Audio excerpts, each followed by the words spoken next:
জীবন আমার, সমস্যা আমার। মাথা ব্যথাটা যদি আপনার হয় তাহলে আমার পরামর্শ হইতেছে প্যারাসিটামল 3 বেলা। আমি তো নিষ্পাপ মাসুম, কিচ্ছু করি না, এমন একটা পোলা। তাই পোলা না,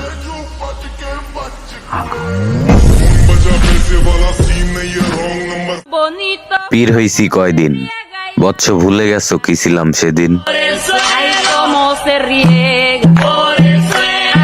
হ্যালো গাইস, কেমন আছেন সবাই? আশা করি সবাই অনেক অনেক ভালো আছেন। বরাবরের মতো আমাদের নতুন আরেকটি ভিডিওতে আপনাকে স্বাগতম। আজকের ভিডিওতে আপনারা দেখবেন সোশ্যাল মিডিয়া সহ বিভিন্ন শর্ট প্ল্যাটফর্মগুলোতে রাতারাতি ভাইরাল হওয়া অ্যাটিটিউড কিছু ডায়লগ, যে ডায়লগগুলো ব্যবহার করে বর্তমান জেনারেশনের পোলাপাইনরা এলাকায় ভাব দেখায়। তুমি আমারে দেখো, আমি কোনো মাইয়া মুইয়ার ভিতরে আমি নাই।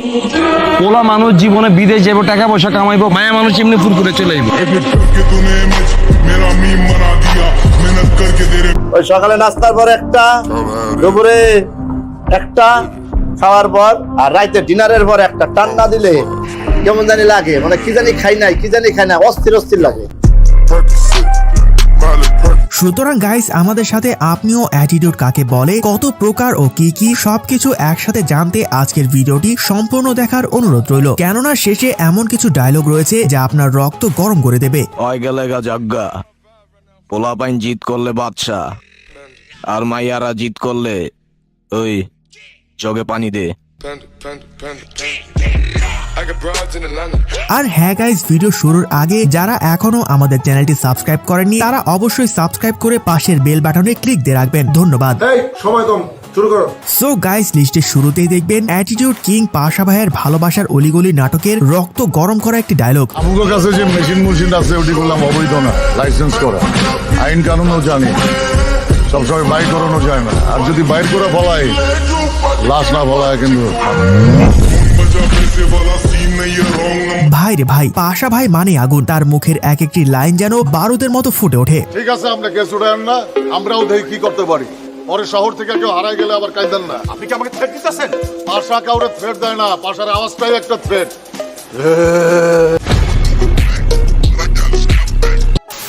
তো যাই হোক গাইস, এর পর দেখবেন মোশাররফ করিমের লাইলি মজনুর প্রেমের হাট নাটকের মারাত্মক একটি ডায়লগ। ওই মেশিন কই পাওয়া যাবে রে? মেশিন কি এর মেশিন? টাকা গুণনের মেশিন কই পাওয়া যাবে? ক যত টাকা লাগে কিনবো। টাকা গুণনের মেশিন দিয়ে আপনি কি করেন? ওই বেটা, খালি হাতে এত টাকা গুণন যায় নাকি? টাকা গুনতে গুনতে আমার আঙ্গুল মাঙ্গুল সব ব্যথা হয়ে গেছে, মেশিন লাগবো একটা। মোশাররফ করিমকে নিয়ে তো আর আলাদা করে কিছু বলার নেই, বিকজ তার বেশিরভাগ ডায়লগ মানুষের মুখে মুখে বলে বেড়ায়। আমার বাপের রাজা, আমার দাদার রাজা, আমি নিজে রাজা। তুই চিনোস না আমারে, তোর বাপের চিনে আমার দিকে।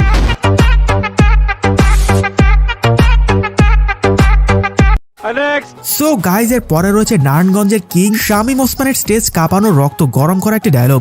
আমার কোনো মাস্তান দরকার নাই, লাঠির দরকার নেই, বন্দুকের দরকার নাই, কারণ আমি নিজেই জানি আমার চেয়ে বড় মাস্তান কেউ নাই। তো যাই হোক গাইস, এর পর দেখবেন টিকটকের নাম না জানা কিছু সেলিব্রিটিদের রাতারাতি ভাইরাল হওয়া অস্থির কিছু ডায়লগ। যাই করো নাই করো, স্বার্থে আঘাত দিও না, তুমি কে দ্বিতীয়বার ভাববো না। তোর সারাদিন কাটে নদীর তলে, আবার আইসা বলস তোর নামে ফরিও চলে, পিনিকে আসস লেবু খায়। সো গাইজ, এর পরে রয়েছে হোটেল রিল্যাক্স সিরিজে নোয়াখালীর জাকির ওরফে পাভেলের টিকটক কাঁপানো অ্যাটিটিউড একটি dialogue. Hey lady, this is Ju. Hello, I'm Oishi. Nice to meet you. Same here.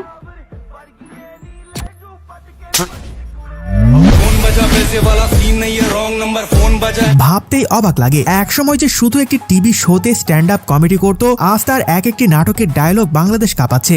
আপনার জন কইলাম আমি যে হোটেল রুমটাই কিনালামু, তোর আপনার বুঝা দরকার ছিল না যে আমি কে? আমি জনি সরকার, আমার নামটাই চাই না রে, ঠিক আছে?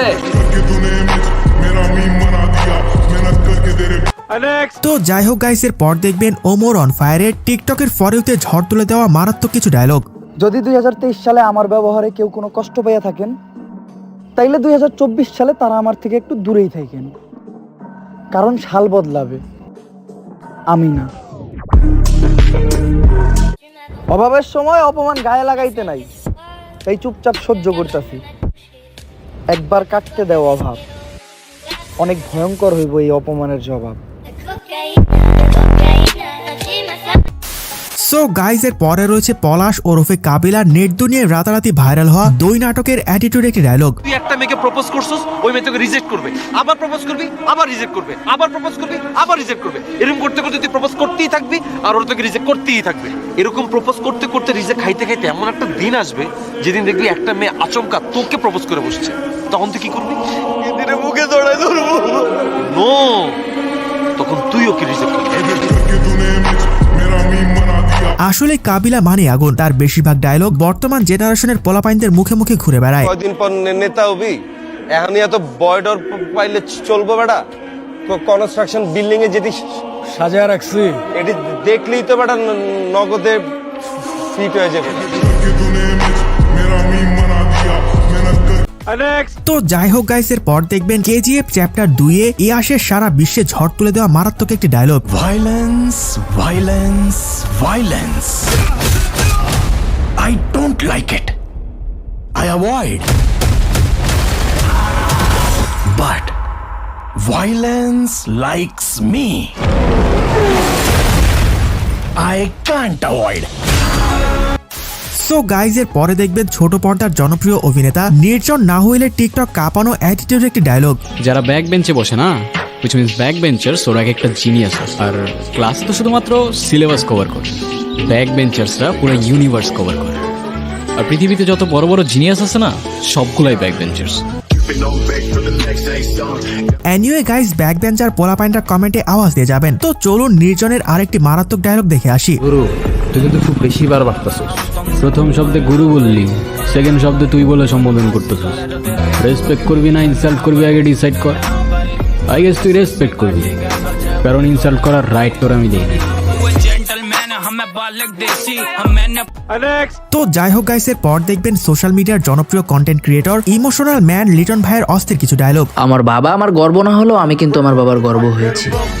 তোমরা বাবার হোটেলে খেয়ে দিন পার করলেও আমি কিন্তু নিজের টাকায় আমার বাবার নামে হোটেল লিখে দিয়েছি। শিয়াল অনেক চালাক হওয়া সত্ত্বেও মানুষ কুকুর পোষে, কারণ জীবন চলার পথে চালাক নয়, বিশ্বস্ততার প্রয়োজন। তো যাই হোক গাইস, সর্বশেষ এখন দেখবেন টিকটক কাঁপানো সেলিব্রিটিদের রাতারাতি ভাইরাল হওয়া অ্যাটিটিউড কিছু ডায়লগ। কাকে খুঁজতেছো? আমাকে? আমি তো হারিয়ে গেছি প্রতিষ্ঠিত হওয়ার শহরে। বাপের হালাল টাকা খায়া বড় হইছি, একটু জমিদারি ভাব তো থাকবেই। সো গাইজ, আজকে এই পর্যন্তই। দেখা হচ্ছে পরবর্তী কোনো ভিডিওতে নতুন কিছু নিয়ে। এতক্ষণ সাথে থাকার জন্য ধন্যবাদ।